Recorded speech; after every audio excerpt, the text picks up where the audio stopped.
السلام علیکم ورحمۃ اللہ وبرکاتہ۔ میرے تمام دیکھنے والوں کو میرا پیار بھرا سلام۔ اللہ تعالیٰ آپ سب کو اپنے گھروں میں اپنے پیاروں کے ساتھ خوش و آباد رکھے، آمین ثم آمین۔ ناظرین، انسان بہت ناشکرا ہوتا ہے، بہت جلدی مایوس ہو جاتا ہے۔ اللہ تعالیٰ کی دی ہوئی ہزار نعمتوں کو صرف ایک نعمت نہ ملنے پر بھلا دیتا ہے، مایوس ہو جاتا ہے، ناشکرا ہو جاتا ہے۔ کہیں یہ گناہ تو نہیں؟ آئیے اس کی تفصیل جانتے ہیں۔ وَلَئِنْ أَذَقْنَا الْإِنسَانَ مِنَّا رَحْمَةً، اور اگر ہم مزہ چکھائیں انسان کو اپنی طرف سے رحمت کا، ثُمَّ نَزَعْنَاهَا مِنْهُ، اور پھر اس کے بعد اس سے اس کی نعمت کو چھین لیں، إِنَّهُ لَيَئُوسٌ كَفُورٌ، تو وہ مایوس ہو جاتا ہے، ناشکرا بن جاتا ہے۔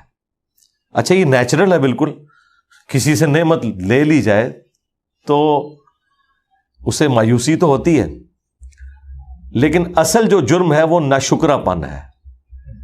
مایوسی تو نیچرل ہے، لیکن ایسی مایوسی کہ جس میں آپ آلریڈی جو اتنے عرصے سے اللہ تعالیٰ کی نعمتوں کو اویل کر رہے تھے وہ آپ بالکل بھلا بیٹھے اور اس ایک غم کو اپنے اوپر اتنا حاوی کر لیں کہ اللہ تعالیٰ کی نعمتوں سے صرف نظر کر دیں، یہ چیز اللہ تعالیٰ کو ناپسند ہے۔ جب تک یہ مسئلہ حل نہیں ہوگا انسان ایک پرسکون زندگی گزار نہیں سکتا۔ اہل ایمان کی نشانی ہے نا کہ وہ دعا کرتے ہیں، ربنا آتینا فی الدنیا حسنہ وفی الآخرۃ حسنۃ وقنا عذاب النار، اے رب ہمارے ہمیں دنیا میں بھی بھلائیاں عطا فرما اور آخرت میں بھی بھلائیاں عطا فرما، اور سب سے بڑی بھلائی ہمیں جہنم کے عذاب سے بچا لے، آمین۔ دیکھیں، دنیا میں بھلائی کا مطلب ہرگز یہ نہیں ہے کہ آپ کو تکلیف نہیں پہنچے گی، یہ تو ہو ہی نہیں سکتا نا، یہ آؤٹ آف کوسچن ہے کہ تکلیف نہ پہنچے، کیونکہ دنیا میں سب سے زیادہ بھلائی جن لوگوں نے کمائی وہ اللہ کے پیغمبر تھے، اور سب سے زیادہ تکلیفیں جنہوں نے کاٹی وہ بھی پیغمبر تھے۔ ابو داؤد میں، ترمذی میں حدیث ہے، اور یہ حدیث امام حاکم نے ابو ذر غفاری والے چیپٹر کے ٹاپ پہ پہلی حدیث یہ لی ہے، کیونکہ ان کی زندگی غموں سے عبارت تھی۔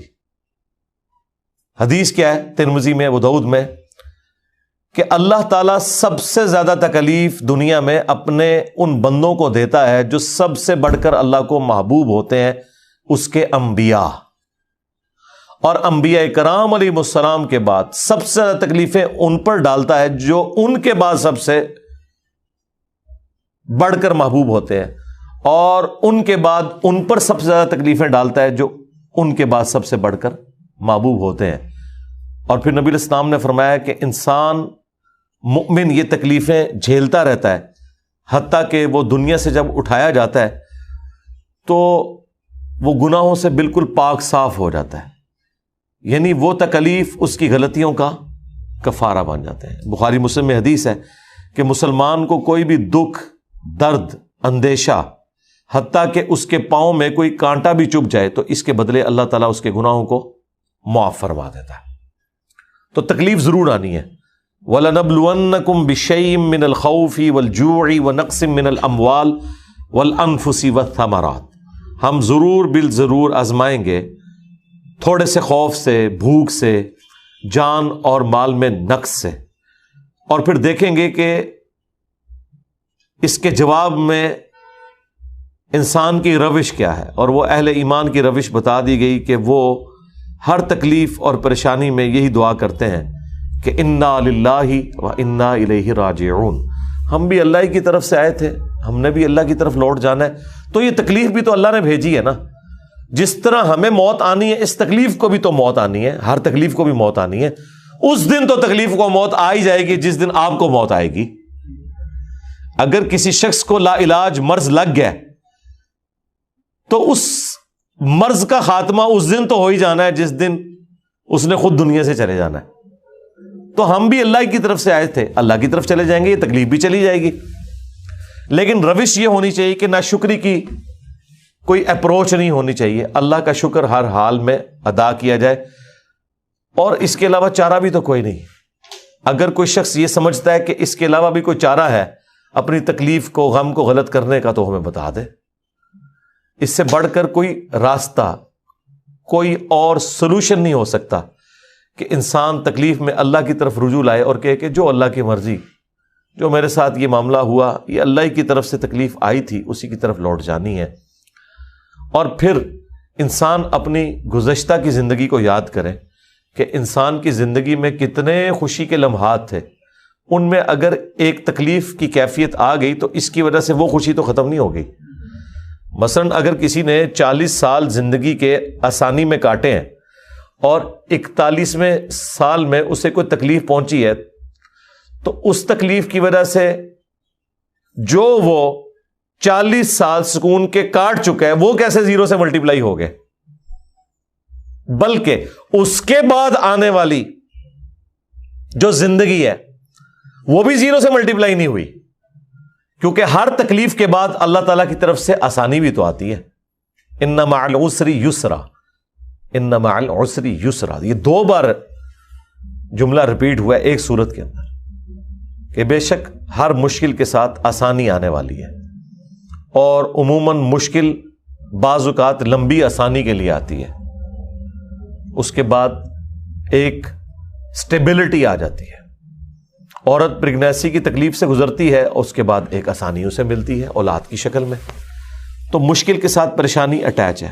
آپ ذرا وہ لمحات غور کریں کہ جب یوسف علیہ السلام کو ان کے بھائیوں نے اندھیرے کنویں میں ڈال دیا تھا، تو اس ایک لمحے میں اپنے آپ کو رکھ کے دیکھیں تو زندگی تو انسان کی ختم ہو گئی نا، لیکن اللہ تعالیٰ نے اسی میں سے ان کے لیے آسانی نکال دی۔ آپ ان لمحات کو یاد کریں جب رسول اللہ صلی اللہ علیہ وآلہ وسلم کو مشرکین عرب کی سازشوں کی وجہ سے مکہ شریف چھوڑنا پڑ گیا۔ اب رسول اللہ کو اس وقت تو نہیں پتا تھا کہ مدینے میں میری وہ زندگی انتظار کر رہی ہے کہ اگلے 10 سالوں کے اندر ٹوٹل عرب میں ریولوشن آ جائے گی، اور اس کے بعد بھی چند سالوں میں رومنز اور پرشینز مسلمانوں کے قدموں میں ڈھیر ہو جائیں گے۔ تو وہ جو تکلیف تھی اس کے بعد ایک اتنی بڑی آسانی آنے والی تھی۔ تو انسان کو مایوسی کی روش، ناشکری کی روش نہیں اختیار کرنی چاہیے، لیکن یہ ظاہر انسان کی انسٹنکٹ میں، اسی کے اوپر تو آپ نے قابو پانا ہے، تو اللہ تعالیٰ کے محبوب بندے بنیں گے نا۔ وَلَئِنْ أَذَقْنَاهُ نَعْمَاءَ بَعْدَ ضَرَّاءَ مَسَّتْ، اور جب ہم چکھاتے ہیں اسے کوئی نعمت اس تکلیف کے بعد جو وہ کاٹ چکا تھا، لَيَقُولَنَّ ذَهَبَ السَّيِّئَاتُ عَنِّي، تو وہ پھر کہتا ہے کہ بس ساری تکلیفیں ہوگی مجھ سے دور۔ إِنَّهُ لَفَرِحٌ فَخُورٌ، بے شک وہ بڑا خوش ہونے والا اور اترانے والا ہے۔ یعنی پہلا پورشن تو ٹھیک ہے کہ جب وہ کہتا ہے کہ میری تکلیفیں مجھ سے دور ہوگی تو ظاہر ہے اس نے یہی کہنا ہے، لیکن یہ جو ساتھ چیز جڑی ہوئی ہے کہ وہ خوشی میں آپے سے باہر ہو جاتا ہے اور شیخی بگاڑنا شروع کر دیتا ہے، اترانا شروع کر دیتا ہے، یہ چیز بھی اللہ تعالیٰ کو پسند نہیں ہے۔ یعنی غم کی کیفیت میں کفران نعمت برداشت نہیں ہے اللہ کو، اور خوشی کی کیفیت میں شیخی بگاڑنا برداشت نہیں ہے اللہ تعالیٰ کو۔ اسی لیے آپ دیکھیں مسلمانوں کا غم ہو یا خوشی وہ گاڈ اورینٹڈ ہے۔ کسی گھر میں میت ہوتی ہے نا، اس کی کنکلوژن نماز جنازہ کے اوپر ہوتی ہے، یعنی خدا کی طرف آپ متوجہ ہوتے ہیں۔ عید کے دن کی خوشی آتی ہے، اس کی کنکلوژن نماز عید کی شکل میں ہوتی ہے۔ غم ہو یا خوشی، اسلام گاڈ اورینٹڈ ہے، آپ نے اللہ کی طرف متوجہ رہنا ہے۔ خوشی مل جائے تو یہ نہیں تصور کرنا کہ یہ خوشی ہمیشہ کے لیے ہے، اور اگر غم ملے تو یہ تصور نہیں کرنا کہ بس اب میری زندگی برباد ہوگی، نہیں۔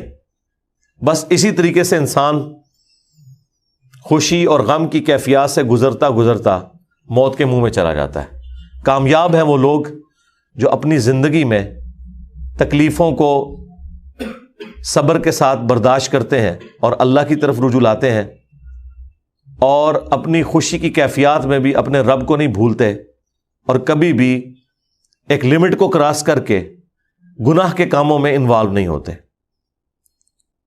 اور انہی کا ذکر اگلی آیت کے اندر آ رہا ہے, الا الذین صبروا, ہاں مگر وہ لوگ جو صبر کی روش اختیار کرتے ہیں, وعملوا الصالحات, اور نیک اعمال کرتے ہیں, اولئک لہم مغفرہ, انہی کے لیے ہے مغفرت, واجر کبیر, اور بہت بڑا اجر. اللہم اجعلنا منہم, اللہ تعالی ہمیں ان میں شامل فرمائے, آمین.